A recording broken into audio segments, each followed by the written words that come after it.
உன்னுள் எது இருக்கிறதோ அதுதான் உனக்கான பெயர் என்பதை நீ தயவுசெய்து மனசுல வச்சுக்கணும்.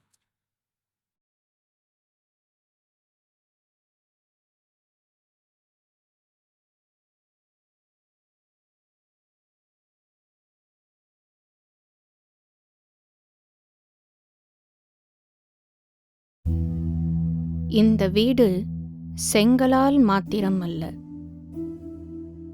சிவப்பு சொற்களாலும் எழுப்பப்பட்டது. இலைகள் உதிர்ந்தாலும் நிழல் குறையாமல் பார்த்து கொண்டது இந்த மரம்.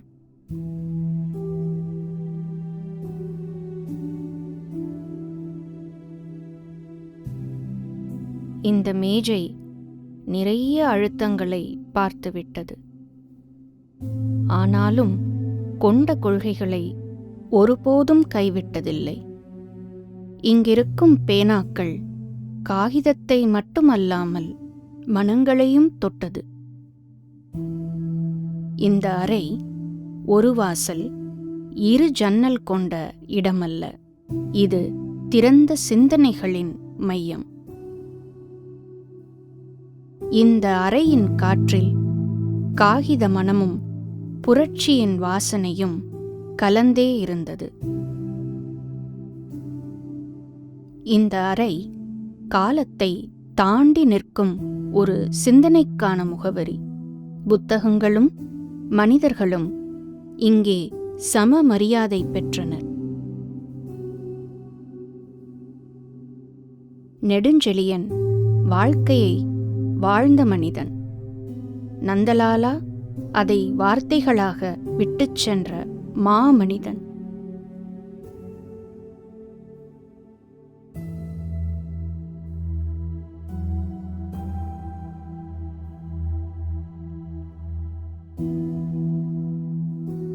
ஆயிரத்தி 1955 August 25.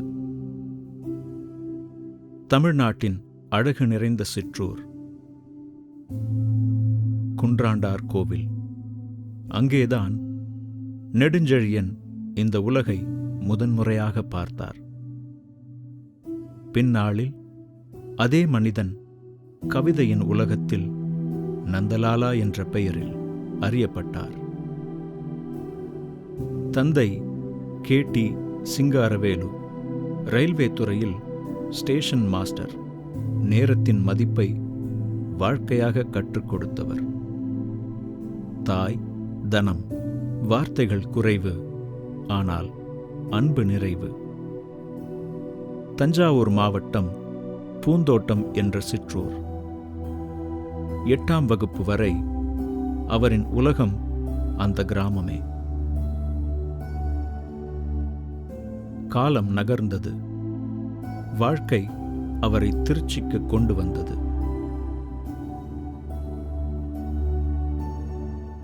Bells ground railway colony வீடு.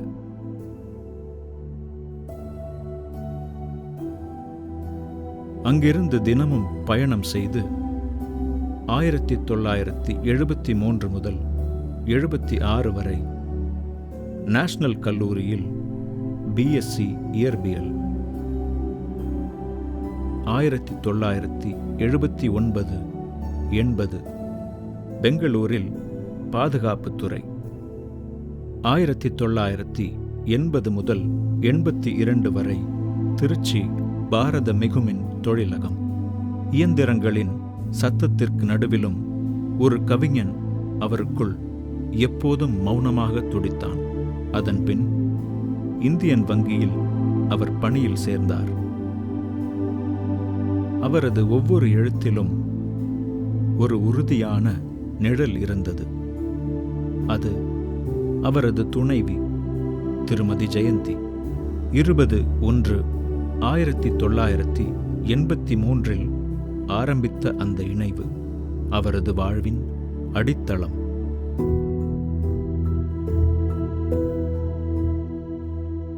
ஆயிரத்தி 1975 வாக்கில் திருச்சியில் இருக்கிற பெல்ஸ் கிரவுண்ட் ரயில்வே காலனியில் ஒரு 20-25 இளம் நண்பர்கள் இருந்தோம். டிகிரி முடிக்கிறவங்க, படிக்கிறவங்க, வேலை தேடுறவங்க, அது ஒரு கோஷ்டி.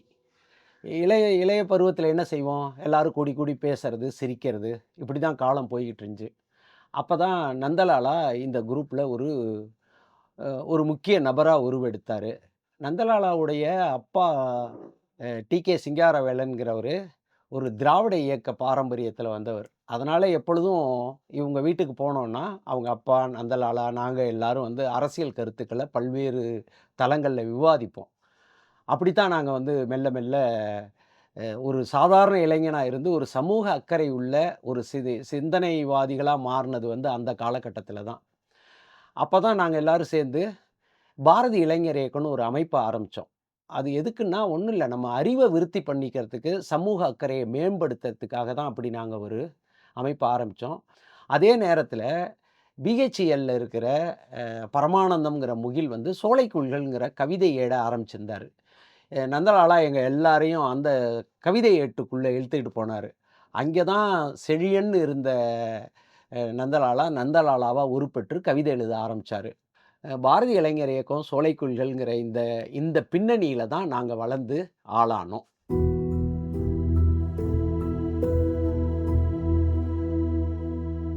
தமிழ்நாட்டின் முற்போக்கு எழுத்தாளராக எல்லோருக்கும் அறிமுகமாகி, எழுத்தாளர் மட்டுமல்ல, சிறந்த கருத்தாளராகவும் ஆக்கி, கருத்தாளரையும் தாண்டி ஒரு நல்ல ஈர்ப்பு உள்ள ஈர்ப்பை தன் கவர்ச்சியாக வைத்து கொண்டிருக்கக்கூடிய ஒரு நல்ல பேச்சாளராகவும் நம்முடைய பல்திறன் கொள்கலனாக தோழர் நந்தலாலா அவர்கள் திகழ்ந்தார்கள்.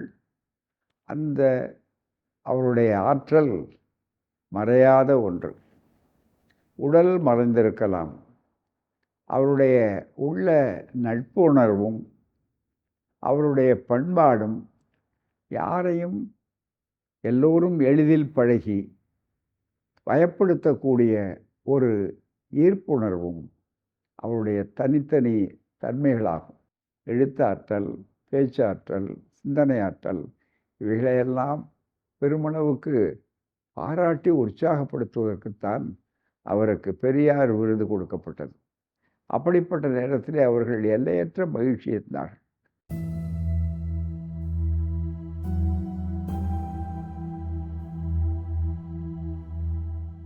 இன்ஃபேக்ட் இடதுசாரி இயக்க தோழர்கள் எல்லாரும் இன்றைக்கு பெரியாரை கொண்டாடினாலும், பெரியாரை முதனாக மக்கள் மத்தியில் இயக்க மேடையில் பேசிய இடதுசாரி சமீபத்திய தலைவர்களில் நந்தலாலா மிக முக்கியமானவர்.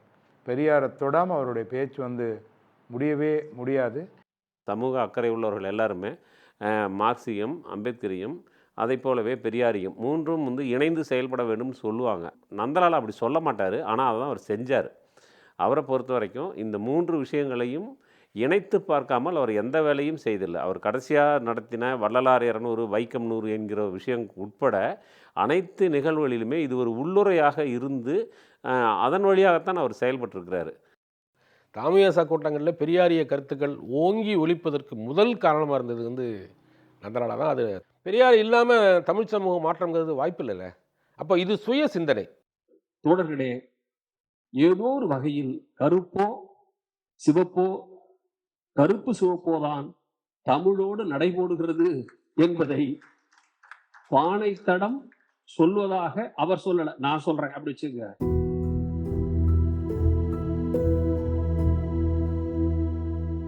நான் ரொம்ப சின்ன வயசில் இருக்கும்பொழுது எங்கள் அப்பாவுடைய ஃப்ரெண்டு தான் ஆக்சுவலாக கவிஞர் நந்தலாலா. எனக்கு வந்து அப்புறம் தான் அவர் தோழர்.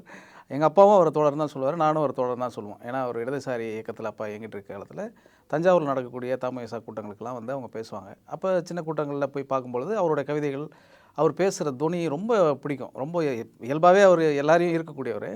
சின்ன வயசில் வந்து எனக்கு வந்து ரொம்ப அவர் அந்த ரொம்ப இம்ப்ரெசிவாக இருக்கும். அந்த பேர் வந்து திரும்ப திரும்ப வந்து நான் யுகபாதின்னு வச்சுக்கிட்டது கூட அவருடைய நந்தலாலன்னு அவர் பேர் வச்சுட்டு தான் காரணமானு கூட எனக்கு தோணும் சில சமயத்தில். அந்தளவுக்கு ரொம்ப இம்ப்ரெசிவான ஒரு மனிதர் அவர் சின்ன வயசுலேருந்தே நான் பார்க்கும்போது. நாம் அமைப்பில் புதிய நபர், அவர் அப்பயே ஆளுமை தான். ஆனால் நமக்கு கொடுக்குற முக்கியத்துவம் இருக்குல்ல, நாமளும் இங்கே முக்கியமானவங்க அப்படிங்கிற கொடுக்குற கவனம் எனக்கு ஆச்சரியத்துக்குரியதாக இருக்கும். நிஜமாகவே அப்போ தான் அது அமைப்பின் மீதான மரியாதையாக கூடுதலாக மாறிச்சு.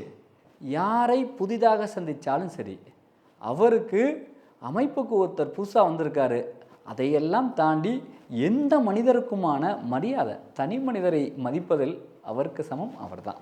ஒரு சின்ன குலை கூட்டம்னாலும் சரி தோழர் வந்துடுவார். அதுபோலவே கிளைக்கு கூட்டம்னாலும் சரி உரிய தயாரிப்பு இருக்கும். ஒரு சின்ன கூட்டம் தானே, போனால் சமாளிச்சுக்கலாம். ஒருபோதும் அப்படி இருக்காது தோழர்கிட்ட. அன்னைக்கு நம்ம என்ன பேச போகிறோங்கிற தயாரிப்பு அவர்கிட்ட முழுமையாக இருக்கும். அதுபோலவே அவரோட திட்டமிடலாம் அவர்கிட்ட கற்றுக்க வேண்டிய ஒன்று. நாங்கள் கலை இலக்கிய திருவிழா பண்ணோம், ரொம்ப நாள் ஆச்சு கலையிறைவு பண்ணி ஒரு சிறப்பான நிகழ்வு பண்ணுவோன்ட்டு. அந்த நிகழ்வுக்கு எல்லாரும் கேட்ட கேள்வி, ஒரு 20 லட்ச ரூபா செலவாயிருக்குமா அப்படின்ட்டு. உண்மையை சொல்ல போனால் 4ல் 1 பங்கு கூட ஆகலை.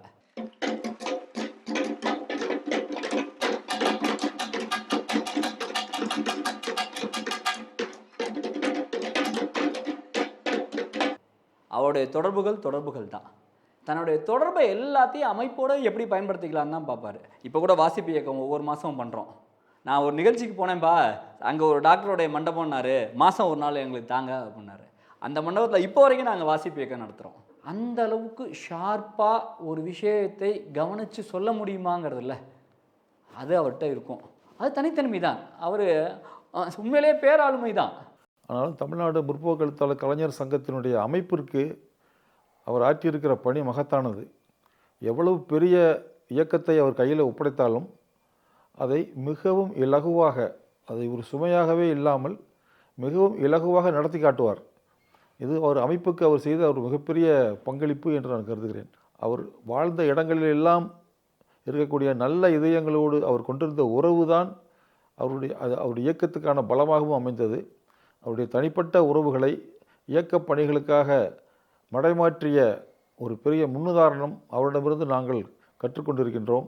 நிகழ்ச்சியை கலகலப்பாக கொண்டு போகிறதுக்கு அப்படின்னா நாங்கள் அதில் நந்தலாலா தோழருடைய பேரை சேர்த்துருவோம். அவர் கவிஞர் நந்தலாலா அப்படின்றது மட்டுமே எனக்கு தூரத்திலேருந்து பார்த்தபோது இருந்தது. ஆனால் அவருடைய இயக்க பணியை பார்க்கும்போது அற்புதமான ஒரு மனிதர். தெரிந்து கொள்ளுங்கள், இந்த நாற்காலி உங்களுக்கு தந்தது பாரதியும் பெரியாரும் என்பதை நீங்கள் தயவு செஞ்சு மறந்துடக்கூடாது. இதுதான் முற்போக்கு, வேற ஒன்றும் இல்லை. மிகப்பெரிய விஷயங்களை தாமுக செய்வதற்கு அவர் இருக்கிறார் என்பது தான் எங்களுக்கு கூடுதலான நம்பிக்கையும் அதை செய்வதற்கான தைரியத்தையும் கொடுத்தது என்று நான் இந்த இடத்திலே பதிவு செய்ய விரும்புகிறேன்.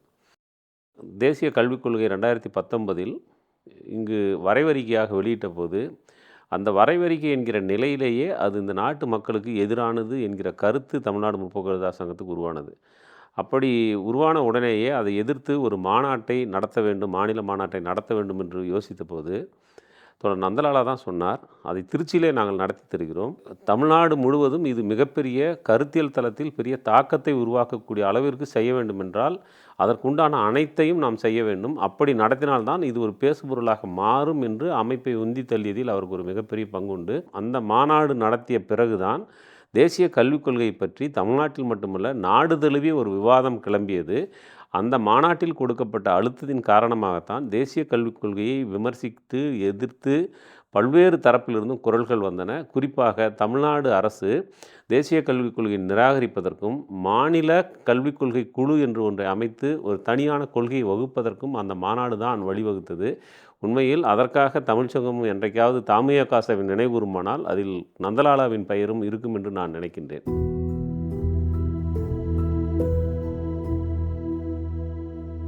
என்னை போன்றவர்கள் மேடைகளிலே அவரை சுவைப்பது உண்டு, பயன்படுத்துவது உண்டு. ஆனால் எங்களுடைய குடும்பத்தவர்களாக இருக்கக்கூடிய என்னுடைய வாழ்வினையரும் அதே போல் மகளிர் எல்லாருமே அவருடைய பேச்சு என்று சொன்னால் தவறாமல் இல்லை இல்லை நந்தலாலா பேசுகிறார், நான் வருகிறேன், வந்து அமர்ந்திருக்கிறேன் என்று அவரிடம் பேசுவார். அவரிடத்தில் நன்றாக பழகுவார். அப்படிப்பட்ட ஒரு அற்புதமான ஒருவர். பேச்சு ஒரு கலை. எனக்கு என்னவோ பேச்சு ஒரு கலைதான் சரி, அதை விட கேட்பது ஒரு கலை என்பதை நீங்கள் தயவு செய்து மனதில் வச்சுங்க. இசையை பற்றி அவர் ஆற்றிய உரை எனக்கு ரொம்ப வியப்பாக இருந்தது. இசையில் இவ்வளவு ஞானம் உள்ளவர்னு. அவர் நல்ல சுவையாக பாடுவார். அது அவருடைய பேச்சை கேட்கும் போதே பார்த்தீங்கன்னாங்க முத்தமிழும் இருக்கும், நடிப்பும் மேடையில் இருக்கும், அதே மாதிரி இயல் இசை ரெண்டுமே இருக்கும். இன்னொரு கைகளிலே யார் யார் நானா என்னை அழைத்தாயா ஏன் ஏன் ஏன் என் உயிரை நல்ல விட்டான் சவாரி எம் சுசநாதன். நீங்க அப்ப என்ன புரிஞ்சுக்கணும்னா, எனக்கு மனசுல படுவது முற்போக்கு என்பது அடிப்படையிலேயே அன்பு சார்ந்தது, காதல் சார்ந்தது. நீ வேற என்னமோ முற்போக்கு அப்படின்ன உடனே வேற ஏதோலாம் நினைச்சிட்டு இருக்காதீங்க. நிறைய மேடைகளில் தோழரோட நான் பேசியிருக்கிறேன். அவருடைய உரை ரொம்ப அற்புதமாக இருக்கும். அது வந்து புகழ்ச்சிக்காக சொல்கிறதில்ல. நீங்கள் மேடையில் வரக்கூடிய மற்ற பேச்சாளர்கள் மற்றவங்க எப்படி நம்ம பேசணும் அப்படிங்கிறதுக்கு அதை கவனித்து கொண்டே இருந்தால் அது நமக்கு ஒரு பெரிய கல்வியாக பாடமாக இருக்கும். எப்படி துவங்குவது, எப்படி முன்னாடி இருக்கக்கூடிய ஆடியன்ஸை ஈர்க்கிறது அப்படிங்கிறத அப்படியே நமக்கு ஒரு வகுப்பு மாதிரி இருக்கும். ஆகவே ஒவ்வொரு மேடைகள்லையும் நந்தலாலா அவர்களை அவருடைய உரையை பின்பற்றி நான் ரொம்ப ரசிச்சிருக்கிறேன். ஆனால் அது நமக்கு வரலையேங்கிற வருத்தமும் இருக்கும். தனிப்பட்ட முறையில் தோழர் ரொம்ப பிரியமாக இருப்பாங்க. ஒரு சகோதரியாக, ஒரு தோழராக, பெண்களை மதிக்கிறதுல ரொம்ப அற்புதமான தலைவராக இருப்பாங்க.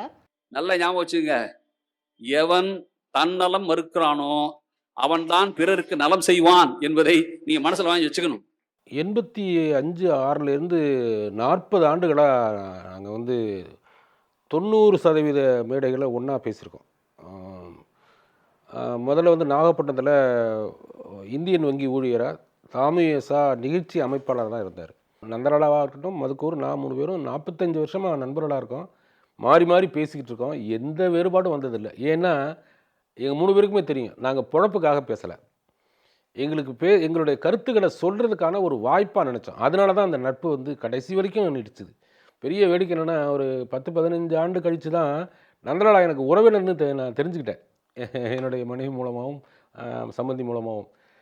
அப்போ நீ நம்ம 2 பேரும் உறவினராடா அப்படின்னு சொல்லும்போது, ஆமாம் ஆமாம் அப்படிலாம் சொல்லிக்கிட்டாங்க அப்படின்னு சார். ஏன்னா நாங்கள் அந்த நிலையை கடந்துட்டோம். உறவினருக்கு மேலே திக்காக இருக்கிற அளவுக்கு எல்லா விஷயங்களையும். இப்போ என்னுடைய குடும்பம் மட்டும் இல்லை, புதுக்கோட்டையில் ஒரு முக்கியமான பெரிய நிகழ்ச்சி எது நடந்தாலும் நந்தலாலா இல்லாமல் இல்லை. அதேபோல் கொல்லக்கூடிய அடிகளார் பெரியவரோட கடைசி நிகழ்ச்சி நந்தலாலா கலந்துக்கிட்ட ஒரு நிகழ்ச்சி.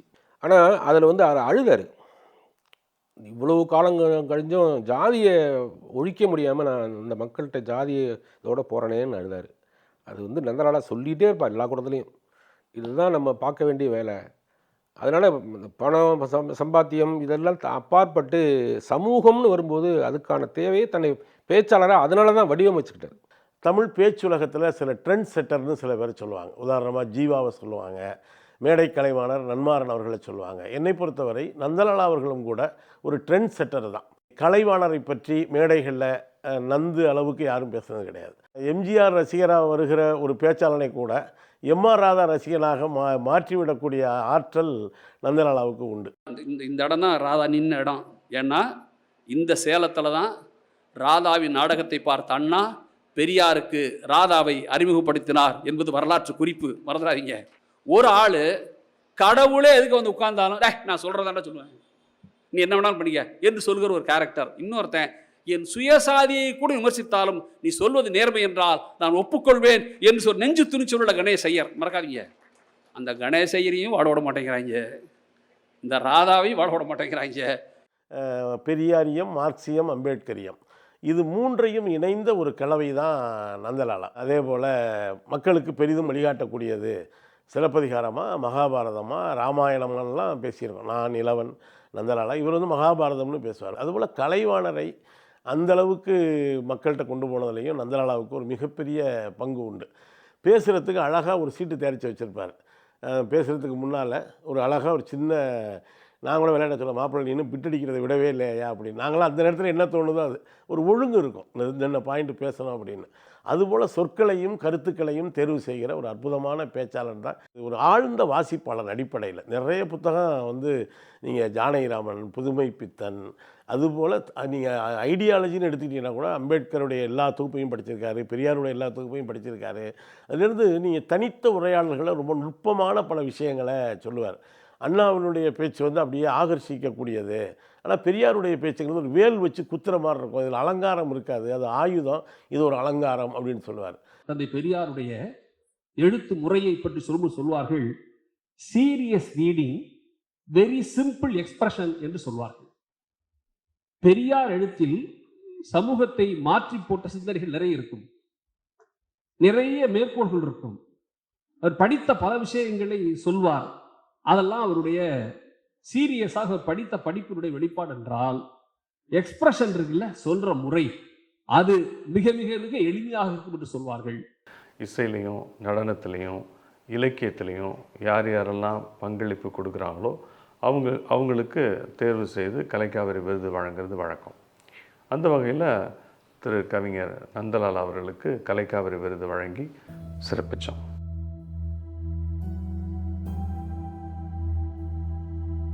கலைக்காவிரியுடைய நிறுவனர் மான்சிங்கர் SM ஜார்ஜுடைய கருத்துக்களும் நந்தலால் அவருடைய கருத்துக்களும் எல்லாமே ஒன்று தான்.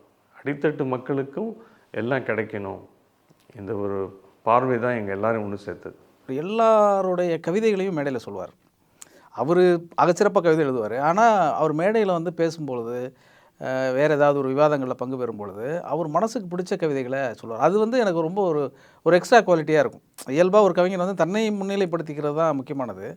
ஆனால் அவர் அந்த மாதிரி எனக்கு தெரிஞ்சு எங்கேயுமே தான் அல்லது நான் அப்படிங்கிற எதையுமே அவர் பண்ணவே மாட்டார். எப்போதும் யாராவது ஒரு சின்னதாக புதுசாக எழுதக்கூடிய ஒரு கவிஞனை பற்றி அல்லது புதுசாக எழுதியிருக்க ஒரு சிறுகதையை பற்றி அதை பற்றி தான் பேசுவார். அவரோட உரைகளை பொதுவாக காணொலிகளை பார்க்குறவங்களுக்கு கூட தெரியும்.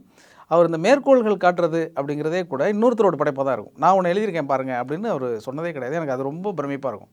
அப்படி ஒருத்தர் இருந்தால் அவர் இடதுசாரியாக தான் இருக்க முடியும், அவர் இந்த மாதிரி தான் இயங்குவார் அப்படின்னு தோணிக்கிட்டே இருக்கும். தொடர்ச்சியாக அவர் மேடைகளில் நான் பங்கு பெறுற மாதிரியான சூழலாம் ஏற்பட்டுச்சு. அப்பவும் அதே மாதிரி தான். ஏதாவது ஒரு கூட்டத்துக்கு போய் நம்ம பேசணுன்னா நம்ம பேசுனதில் இருக்கக்கூடிய ஷார்ப்பான விஷயங்களை எடுத்து சொல்லுவார். இது ரொம்ப முக்கியமான ஒரு பார்வை, இது இப்படி தான் பார்க்கணும் இப்படிலாம் சொல்லுவார். நிறைய புத்தகங்கள் ரெஃபர் பண்ணுவார். இன்னும் குறிப்பாக சொல்லணுன்னா திருக்குறளை பற்றி அவர் பேசியிருக்கக்கூடிய பேச்சு இருக்கு இல்லையா, எனக்கு தெரிஞ்சு அவர் வந்து அவர் அளவுக்கு வந்து இவ்வளவு இயல்பாக வந்து மக்கள்கிட்ட போய் சேர்க்கல. அவர் எல்லா புத்தக விழாக்கள்லையும் அவர் பேசியிருக்கார், நிறைய கூட்டங்களில் பேசியிருக்கிறார்.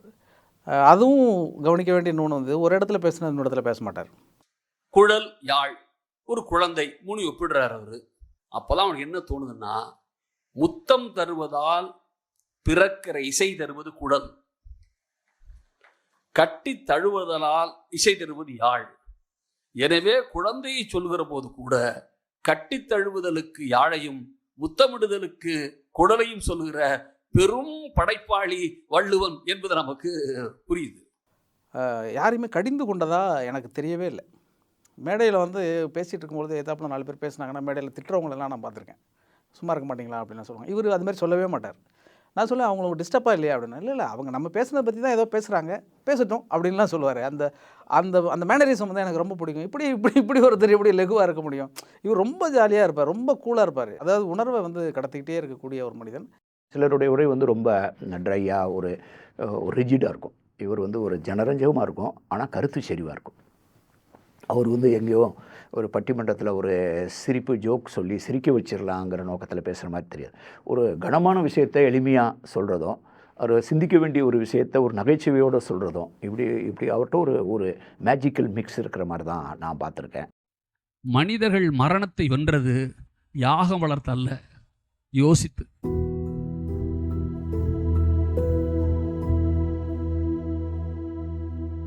கவிஞர் நந்தலாலாம் கலைக்காவிரியோட நெருங்கிய தொடர்புடையவர்.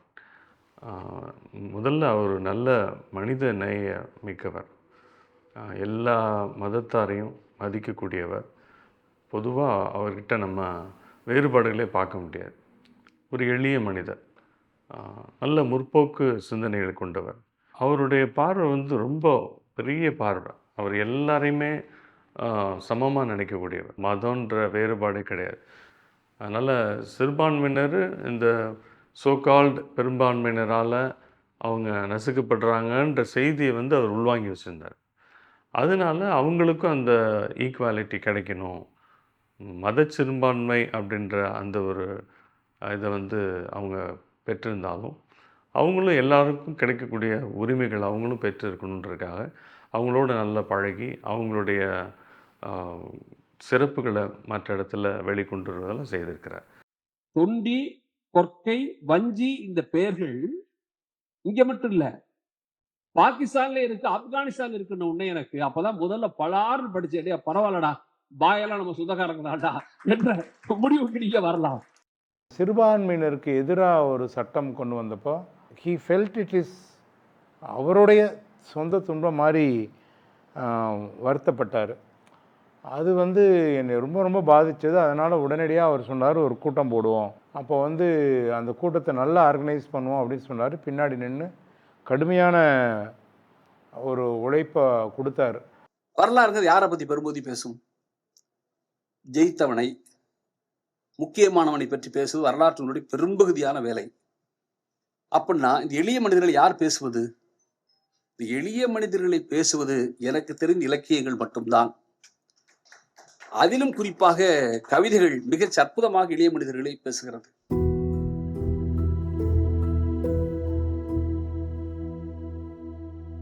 அவனுடைய தனித்தன்மைன்னு நான் நினைக்கிறது என்னென்னா, பேச்சாளர்கள் எவ்வளோ பேர் இருக்காங்க, எல்லா அமைப்புகளும் இருக்காங்க. ஆனால் எல்லா அமைப்புகளும் கூப்பிட்ற மாதிரி ஒரு தமிழ்ச்சங்கமா, லயன்ஸ் மீட்டிங்கா, கல்லூரி நிகழ்ச்சியா, அதே மாதிரி ஆய்வரங்கமா, கருத்தரங்கமா, எதுக்கும் பேசுவார், அவரால் முடியும் அப்படின்னு பல்வேறு அமைப்புகள் தாமியசா தாண்டியும் அழைக்கப்பட்ட ஒரு பெரும் பேச்சாளர்னா அது நந்தலாலா தான். 97 ஆனந்த சுதந்திரம் அடைந்து விட்டோமோ அடையவில்லையாங்கிற பட்டிமன்றம் கலைஞர் தொலைக்காட்சியினுடைய முதல் நிகழ்ச்சி.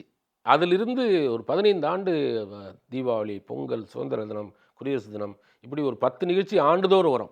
ரசனை, பயங்கர ரசனை. கதையை சொல்கிறத அவ்வளோ ரசனை. ஒரு கவிதை ஏதாவது நான் சொல்லிட்டேன்னா, நானே ஒரு நல்ல கவிதை சொன்னில்ல அதை சொல்லு அப்படின்னு கேட்டு வாங்கி குறிச்சிக்கிட்டு அடுத்த தடவை அதை சொல்கிறது.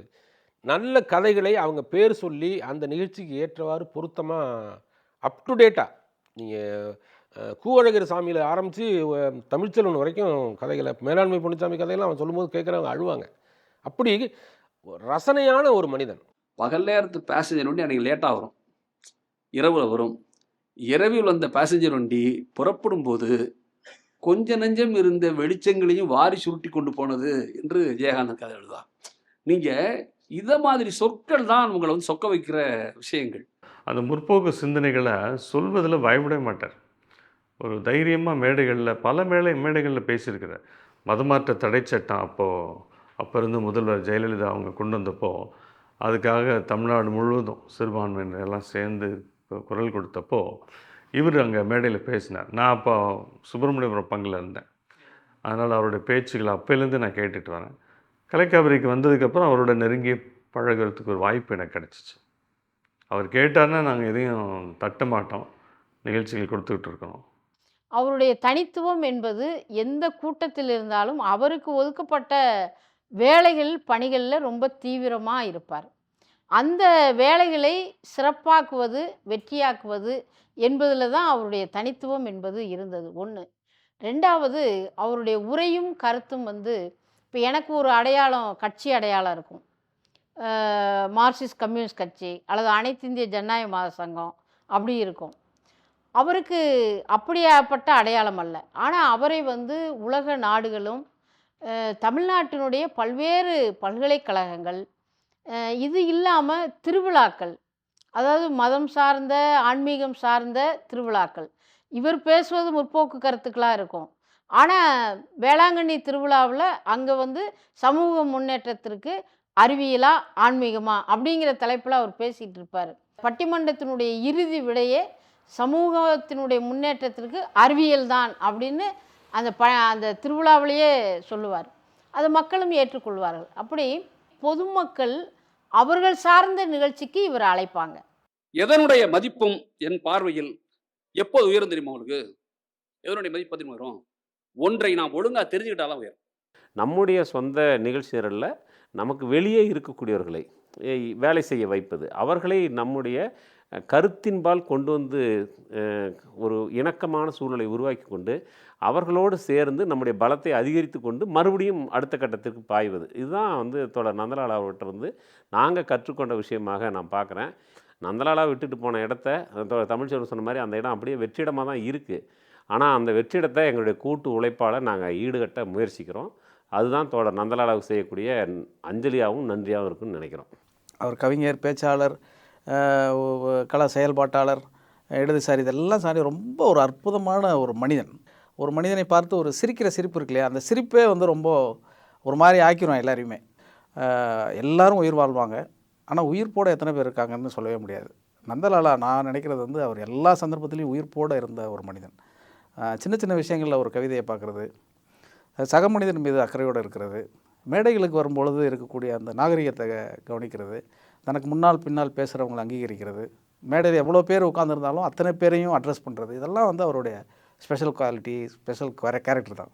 அவர் இசையை பற்றி அவரோட பேசிடலாம், கவிதையை பற்றி பேசலாம், இலக்கியத்தை பற்றி பேசலாம். இலக்கியத்தை பற்றி பேசணுன்னா சங்க இலக்கியம் பேசலாம், பக்தி இலக்கியம் பேசலாம், நவீன இலக்கியம் பேசலாம், ஹைக்கூ பேசலாம், லிமரிக் பேசலாம், அப்படி வரிசையாக ஒரு லிஸ்ட்டு சொல்லலாம். அரசியல் பேசணும் அப்படின்னா மார்க்சியம் பேசலாம், திராவிடம் பேசலாம், இந்துத்துவ அரசியல் பேசலாம், ஒன்றிய அரசியல் பேசலாம், மாநில அரசியல் பேசலாம், மத்திய அரசியல் பேசலாம், மாவட்ட அரசியல் பேசலாம், நகர அரசியல் பேசலாம், கடைசியில் திருச்சி அரசியலும் அவர்கிட்ட பேசலாம். அப்படி தனியாக பகுத்து வச்சுருப்பார். அது மாதிரி ஒரு மாதிரி கம்பார்ட்மெண்ட்டாக ஒரு மனிதன் வந்து உழைத்ததுங்கிறது நந்தலாலா வந்து அதில் வந்து ரொம்ப ஸ்பெஷல். அந்த இறுதிச்சடங்காக திருச்சிக்கு போகும்போது தான் குடும்பத்தை நேரில் பார்க்குறேன். அவர் வந்து அவரது குடும்பம் இயங்கிய விதம், அதனுடைய உடல் மொழி, அவருக்கு அளித்த புரிதல், இவருக்கான புரிதல், அப்புறம் அவர் வந்து இந்த நகரத்தோடு கொண்டிருந்த தொடர்பு, அப்புறம் நட்பு வட்டம். அப்போ குடும்பமே நட்பாக இருக்குது, நட்பு வட்டம் குடும்பமாக இருக்குது. இந்த ஊரை அவருக்கு நல்லா தெரிஞ்சிருக்கு, ஊருக்கு அவரை நல்லா தெரிஞ்சிருக்கு. அங்கே போகும்போது தான் நான் பார்த்தேன், நீங்கள் வந்து என்னத்தை விட்டு போகிறீங்க, என்னத்தை எடுத்து போகிறீங்கன்ற.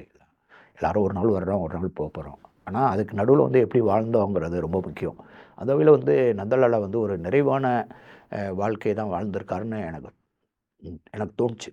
அந்த வகையில் வந்து நிறைவு அப்படின்றதுல அவர் வந்து நிறைவாக வாழ்ந்திருக்காரு. இந்த சமுதாயத்தோட நல்லா பேசியிருக்காரு, இனிமையாக பேசியிருக்காரு, கலகலப்பாக பேசியிருக்காரு, ஒரு பெரிய நட்பு வட்டத்தை வளர்த்துருக்காரு, திறந்த மனசோட வாழ்ந்திருக்காரு.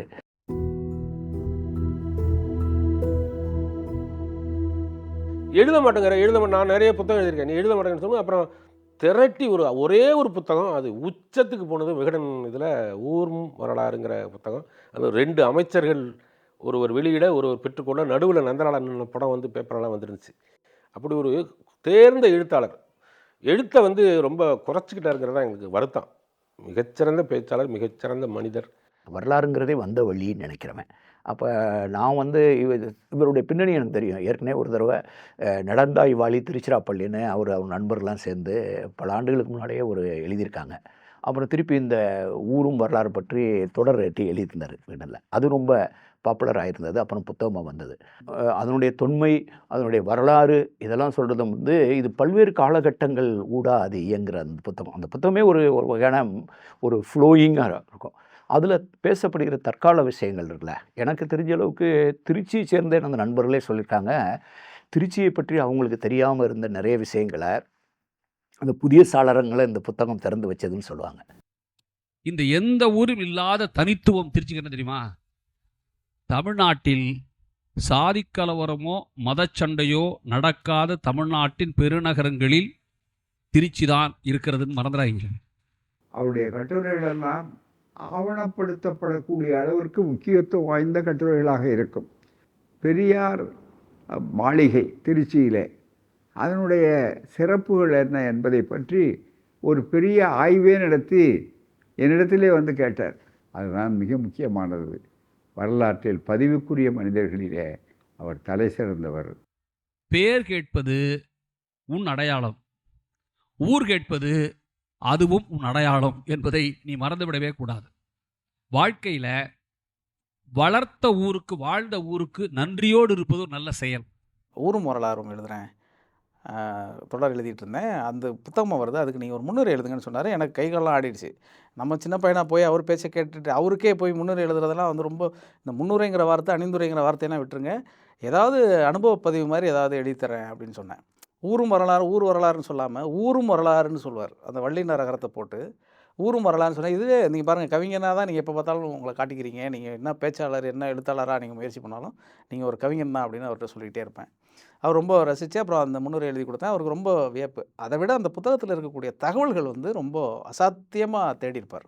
மீட்டும் வீணையில் தூசி தங்காது அப்படின்னு ஒரு கவிதை பிரமிழோடது. அது படிச்சுட்டு நானும் படித்து தான் இருக்கேன். ஆனால் அந்த இடத்துல கொண்டு வந்து அதை வைக்கிற இது இருக்கு இல்லையா, அது வந்து ரொம்ப தான் இருக்கும். அதே மாதிரி எம்ஆர் ராதா பற்றி எழுதுனது, அப்புறம் திருச்சியை பற்றின அந்த மொத்த வரைபடம் பார்த்திங்கன்னா, அந்த புத்தகத்தை படிச்சிட்டிங்கன்னா தெரியும், மொத்த தமிழ்நாடுமே திருச்சிக்குள்ளே தான் இருக்குங்கிற மாதிரி அவர் அதை எழுதியிருப்பார். ஏன்னா அவ்வளோ டீட்டெயில் பண்ணியிருப்பார் ஒவ்வொரு செய்திகளையும்.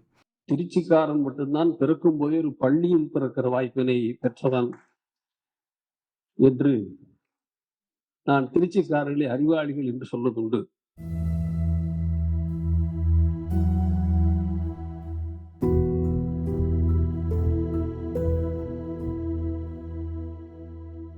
ஏற்றுக்கொண்ட கொள்கை பொது உடைமை இயக்க கொள்கை. அந்த கொள்கையிலே இறுதி வரை கடைசியாக நல்ல உறுதியாக இருந்தவர் அவர்தான். நல்ல பண்பாளராக எங்களுக்கு மிக நெருங்கிய நண்பராக இருந்தார். எங்களுடைய ஆசை அவருக்கு ஒரு பெரிய மரியாதை செய்ய வேண்டும். எனவே அவர் வாழ்ந்த பகுதியிலே அவர் பெயரிலே அந்த வீதி இருக்க வேண்டும் என்ற நோக்கத்தோடு அந்த பணியை எடுத்துக்கொண்டிருக்கிறோம். எனவே பிறந்தோம் வளர்ந்தோம் என்று இல்லாமல் வாழ்கிற காலத்தில் ஒரு சிறப்பான மற்றவர்களெல்லாம் பாராட்டக்கூடிய அளவிற்கு மிக சிறப்பாக வாழ்ந்து மறைந்திருக்கிறார். இன்றைக்கும் அவரை நாங்கள் நினைவில் வைத்திருப்போம். இன்றைக்கு எது கேட்டாலும் பிள்ளைகளும் சரி, அவருடைய துணைவியாரும் சரி, தேவை என்றால் நாங்கள் பார்த்துக் கொள்கிறோம் என்று சொல்கிறாரே தவிர எதையுமே யாரிடம் எதிர்பார்க்காமல் பிள்ளைகள் இன்றைக்கு சிறப்பாக அவரை கவனித்துக் கொண்டிருக்கிறார்கள். அவருடைய புகழ் என்றும் நிலைக்கிற வகையிலே அவருக்கு ஒரு நல்ல அந்த பகுதியிலே அவருடைய பெயரிலே அந்த வீதி அமைக்கிற பணி நடைபெறும் என்பதை தெரிவித்துக் கொள்கிறேன். அணுகுமுறை எளிமை என்பது உடையிலேயோ பாவனையிலேயோ அல்ல, அணுகுமுறை. யார் சாதாரணமானவர்கள் அழைத்தால் கூட அந்த ஃபோனை அட்டன் பண்ணி அவர்களுக்குரிய பதிலை கொடுத்து அந்த நிகழ்ச்சியை ஏற்றுக்கொண்டு செல்வது. விஐபி இல்லை, நம்ம பேச்சாளர்கள் சிறப்புரையாளர்கள் யார் அப்படின்னு பட்டியல் போடுகிறவர்களுக்கு அவர் பேர் தான் ஃபஸ்ட்டு டிக் பண்ணுவோம். பெரும்பாலும் அவருடைய ஒரு விருது வழங்கலாம், யாருக்காக யோசிக்கலான்னா நந்தனலா கொடுக்குற ரெக்கமெண்டேஷனுங்கிறது அடித்தட்டு அல்லது ஒரு இடைநிலை சமூகத்தில் இருக்கக்கூடிய ஒரு மனிதனோ அல்லது ஒரு பெண்ணோ ஆணோ அவங்க பக்கம்தான் அதை நான் பல நேரங்களில் நிகழ்ந்திருக்கேன். ரொம்ப நல்லா இருக்கு அப்படின்னா குழந்த மாதிரி குதூகலிப்பார். அவர் வழக்கமாக அவர் சொல்லுவார், சபாஷியா அப்படிம்பார். அப்படி சொன்னார்னா அது அவருக்கு ரொம்ப பிடிச்சிருக்குன்னு அர்த்தம். ஸோ இப்படி அவருடைய குணாதிசயங்களும் நல்ல பண்புகளும் எங்களுடைய நண்பர்கள் பல பேருக்கு அவர்கிட்டருந்து இந்த நல்ல குணங்களை கற்றுக்கிறதுக்கு ரொம்ப முக்கியமான விஷயமா இருந்தார். தமிழ்நாட்டில் பேச வரமாட்டாங்களான்னு நினைக்கிற நந்தலாலா எவ்வளோ பெரிய ஆள்னு மற்றவங்களுக்கு தெரியும். ஆனால் தன் மண்டையில் எதையும் ஏற்றிக்க மாட்டான். சாதாரணமாக இருக்கிறதுங்கிறது அது ஒரு உயர்ந்த கட்டத்துக்கு மேலே போகும்போது தான் அந்த தன்மையெல்லாம் வரும்னு நினைக்கிறேன். அவ்வளவு பண்பு. அதே போல் வெளியில் கிளம்பும் போதும் ஊருக்கு போய் இறங்கினோடனையும் பிள்ளைங்கள்ட்ட பேசாமல் இருந்ததில்லை. பாரதிகிட்ட பேசுவோம் அல்லது நிவேதிட்ட நாங்கள் பார்த்துக்கிட்டே இருப்போம், சிரிச்சுக்குவோம். பல முறை வீட்டுக்கு போய் ஒன்றா கிளம்பும்போது பாரதிக்கிட்டேயும் நிவேதிக்கிட்டேயும் ஒரு ஹேண்ட்ஷேக் கொடுக்குறதே ஒரு விதமாக பண்ணி ஒரு ஒரு ஒரு அன்பான ஒரு இது பண்ணுறதுங்க. அதெல்லாம் அப்போ தான் நினச்சிக்கிட்டேன். அதாவது பொது வாழ்க்கை வேணும் எல்லாருக்கும். பொது வாழ்க்கை இல்லாமல் ஒரு மனுஷன் கிடையாது. ஆனால் பொது வாழ்க்கைங்கிறதுனால தனி வாழ்க்கையை இழந்துடக்கூடாது. அதில் தெளிவாக இருந்தேன். குழந்தைங்க மேலே அவ்வளோ பாசம், ஜெயந்தி மனைவி மேலே அவ்வளோ பாசம், அதெல்லாம் எல்லாரும் கற்றுக்க வேண்டிய ஒரு பண்புன்னு நினைக்கிறேன். மறக்க முடியாத பல நினைவுகளை எங்கள் வாழ்க்கையிலே பதிவு செய்து போயிருக்கிறது. எங்களுடைய எல்லா நிகழ்வுகளிலும் குடும்பத்தில் அண்ணனும் அக்காவும் முதல் ஆளாக நின்று செய்து கொடுப்பாங்க. என் குழந்தைகளுடைய திருமணம், எங்கள் வீட்டில் இருக்கக்கூடிய நிகழ்வுகள் எல்லாத்துலேயுமே அண்ணன் முதல் ஆளாக இருப்பார். இந்த தீபாவளி வந்துச்சுன்னா போதும், முதல் அழைப்பு அண்ணன்ட்ட இருந்து அக்காட்ட இருந்து தான் வரும். அவரோடு அருகில் அமர்ந்து தீபாவளி அன்னைக்கு காலையில் அந்த சிற்றுண்டியை பகிர்ந்து கொள்கிற போது எங்களுக்குள் நடக்கக்கூடிய அந்த சம்பாஷணைகள், பேச்சுகள் ரொம்ப சுவாரஸ்யமாக இருக்கும். ரொம்ப மகிழ்வான தருணங்கள். இன்றைக்கு அது திரும்ப கிடைக்குமா வாழ்க்கையில் அப்படின்றது எனக்கு தெரியல. அண்ணனுக்கு எங்கே, எப்படி, யார்கிட்ட என்ன சொல்லணும், எந்த விதத்தில் அதை பரிமாறணும் அப்படின்றது அண்ணனுக்கு கைவந்த கலை. அவர் people friendly in every way. அவரை சந்திக்க போகும்போது நமக்கு எப்போவுமே ஒரு சந்தோஷமான ஒரு மனநிலையில தான் நம்ம அவரை சந்திக்க போவோம். திரும்பி வரும்போது அப்படி தான் இருக்கும். அவருடைய எழுத்தும் அப்படி தான் இருந்தது. ஒரு மனிதராகவும் அப்படி தான் இருந்தார் ஆக்சுவலி. ஒரு மக்கள் பணியாளர் எப்படி இருக்க வேண்டும் என்பதற்கான ஒரு சிறந்த நடைமுறை உதாரணமாக தன்னுடைய வாழ்நாள் முழுவதும் இருந்திருக்கிறார் என்று தான் நான் அவரை பற்றி அவதானிக்கிறேன்.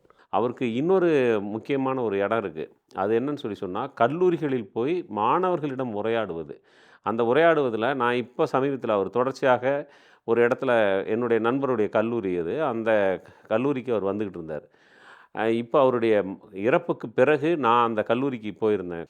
அப்போ அங்கே இருக்கக்கூடிய ஃபேக்கல்ட்டிஸு நந்தலாலா போகும்போது அவர் எப்படியெல்லாம் மாணவர்களோடு உரையாடுவார், மாணவர்கள் எப்படி அவருடைய கருத்துக்களுக்கு செவிமடுப்பாங்க அப்படிங்கிற விஷயத்த அவங்க நினைவு கூர்ந்தாங்க. அப்போது ஒரு கல்வி வளாகத்துக்குள்ள மாணவர்கள் என்கிற ஒரு இளம் தலைமுறை, அவங்கக்கிட்ட யாருமே எதுவும் பேச முடியாதுன்னு எல்லாரும் நினச்சிக்கிட்டு இருக்காங்க. ஆனால் அந்த ஜென்சி தலைமுறை அல்லது ஆல்ஃபா தலைமுறை அல்லது 2K கிட்ஸ், ஹோமோ டிஜிட்டல்ஸ் என்றெல்லாம் சொல்லக்கூடிய அந்த தலைமுறை வரைக்கும் இறங்கி அவங்களோட பேசுவதற்கான விஷயங்கள் அவர்கிட்ட இருந்திருக்கு. அவர் தொடர்ந்து தன்னை தலைமுறை இடைவெளி இல்லாமல் அப்டேட் ஆகி கொண்டு இருந்திருக்கிறார் என்பதை அந்த மாணவர்கள் அல்லது ஆசிரியர்கள் மத்தியிலிருந்து பேசும்போது எனக்கு தெரிய வந்துச்சு.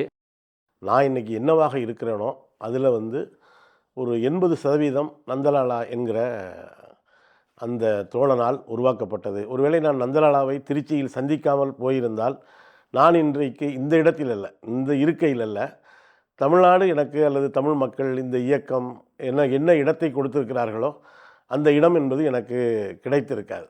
தமிழ்நாட்டினுடைய பேச்சாளர்களை ஒருவேளை துவக்கத்திலே இருந்து பட்டியலிட்டால் அதில் நந்தலாலாவினுடைய பாணி என்பது தனித்துவமானது.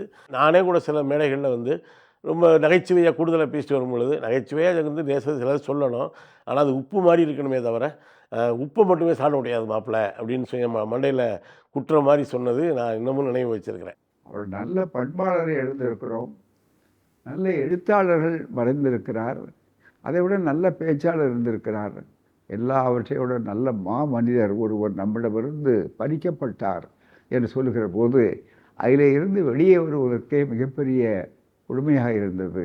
அவருடைய வாழ்வினையர் பிள்ளைகள் எந்த அளவிற்கு ஆக்கியிருப்பார்கள் என்று. நாங்களெல்லாம் கொள்கை உறவு உள்ளவர்கள், அவர்கள் குருதி உறவு உள்ளவர்கள். தத்துவ ரீதியாக கொள்கை ரீதியாக ஒரு நல்ல தொண்டரம் புரிந்தவர். இலக்கியத்திற்கு மட்டுமல்ல, எல்லா துறைகளுக்கும் அவருடைய அறிவார்ந்த கருத்துக்கள் என்றைக்கும் நிலைக்கும் வாழும் வரலாற்று ஆவணமாகும். அவரை நாம் மறக்க முடியாது. அதுதான் மிக முக்கியமானது. வரலாற்றில் பதிவுக்குரிய மனிதர்களிலே அவர் தலை சிறந்தவர். ஒரு புத்தகத்தை பரவலாக்குறது, ஒரு செய்தியை வந்து பொதுமைப்படுத்துறது, அது வந்து ஒரு நம்ம படித்ததை யான் பெற்ற இன்பம் பெருகை வையகம்னு சொல்கிற மாதிரி அதை வந்து ரசித்து சொல்லுவார் அவர். இனிமேல் அதுவும் இந்த தி ஜானகிராமன் கதையெல்லாம் அவர் ஒரு தடவை சொல்லியிருப்பார். அதை பார்த்தா எனக்கு தெரிஞ்சு டி ஜானகிராமனே திருப்பி சொன்னாலும் அந்த அவ்வளோ ருசிச்செல்லாம் சொல்ல முடியாது. ஒரு ஆரஞ்சு கொடுக்குற கதை ஒன்று சொல்லுவார். நான் சொன்னேன் அவர்கிட்ட, நீங்கள் வந்து அந்த ஆரஞ்சு கொடுக்குற கதையை சொன்ன பார்த்தா நீங்கள் சொல்லும் பொழுதே அந்த மொத்த சாரும் ஒன்று வந்துருச்சு, அதுக்கப்புறம் அந்த சாரே கிடையாது அந்த கதையில், நீங்கள் தான் அவ்வளோ பில்டப்பை கொடுக்குறீங்க, அப்படியே அவ்வளோவா இருக்குது அதில் அப்படின்னு. இல்லை நம்ம அப்படி இல்லை, நம்ம சொல்லும் பொழுது கொஞ்சம் மிகையாக போயிடும், ஆனால் உண்மையாக அந்த கதைகளுக்குள்ளே ஒரு வாழ்க்கை இருக்க தானே செய்யுது அப்படின்னு சொல்லி சொல்லுவார். அது மாதிரி எதை எடுத்தாலுமே அது எந்த பக்கம் தொட்டாலும் தேனி இனிக்க தான் செய்யுங்கிற மாதிரி நந்தலாலா அவர் இல்லை அப்படிங்கிறத வந்து உண்மையிலே நான் வந்து ஏற்றுக்கவே முடியாது. காலமும் ஏற்றுக்காது நிச்சயமாக. ஏன்னா அவருடைய காணொலிகள் இருக்குது, அவருடைய சிரிப்பு இருக்குது. அந்த சிரிப்பு இப்போ நான் பேசிகிட்டு இருக்கும்போது கூட எனக்கு அவர் சிரிச்சுட்டு இப்போ நான் பேசணுன்னு நல்லா பேசுனீங்க அப்படின்னு ஒன்று சொல்லுவார். இன்றைக்கி சொல்கிறதுக்கு அவர் இல்லை, அதுதான் வருத்தம். ஒரு தன்னுடைய பன்முக ஆளுமையாக சுயத்தை பேச ஆரம்பிச்சிருக்காருன்னு தோணுது. அது தொடக்கத்துலேருந்தே இருக்குது, அது அண்மையில் ஏற்பட்டதில்லை. அவர் வந்து ஒரு கவிஞராக இருக்கார், அவர் ஒரு பாடலாசிரியராக இருக்கார், ஒரு பேச்சாளராக இருக்கார், பட்டிமன்றத்தில் பேசியிருக்காரு, நான் பல முறை சந்திச்சிருக்கோம். அதையெல்லாம் போகும்போது அவர் வந்து நிறைய பேரை அந்த திருச்சி சார்ந்த நிறைய பேரில் அவர் வந்து ஊக்கப்படுத்தியிருக்கிறாருங்கிறது டிஃபைன் பண்ணுறாருந்தா அவரை வந்து நான் ஒரு பன்முகத்தன்மை கொண்ட ஒரு மல்டி டைமென்ஷனல் பர்சனாலிட்டியாக நான் பார்க்குறேன். தோழரோட பிரிவை யோசிச்சு பார்த்தா இன்றைக்கும் ஏதோ வெளியூர் கூட்டத்துக்கு போயிருக்காருன்னு தான் நாங்கள் நம்புகிறோம்.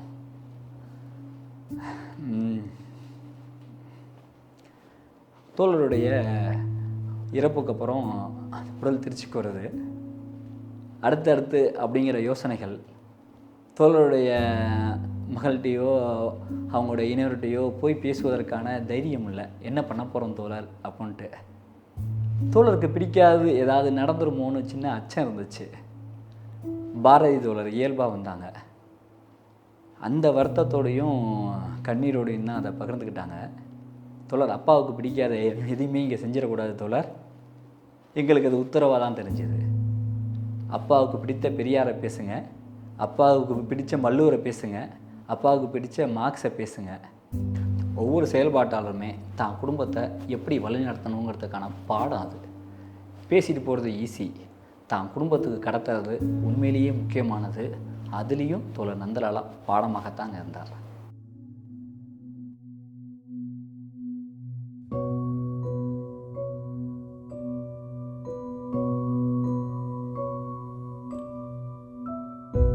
காற்றின் ஒலியிலெல்லாம் நந்தலாலா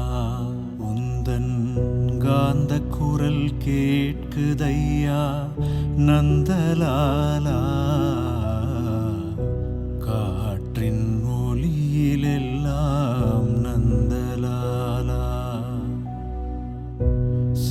சீற்றக்கனலில் எல்லாம் நந்தலாலா உந்தன் செஞ்சினம் தெரிக்குதையா நந்தலாலா நேற்று சிரித்த மோகம் நந்தலாலா நேற்று சிரித்த மோகம் நந்தலாலா இன்று நிழற்படம் ஆனதையோ நந்தலாலா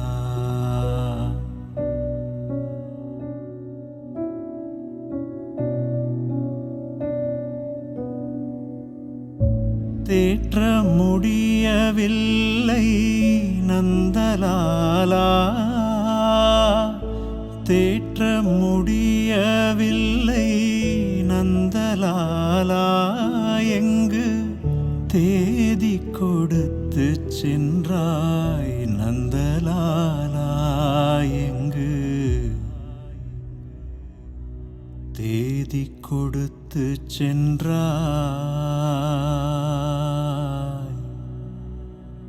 தேதி கொடுத்து சென்றாய்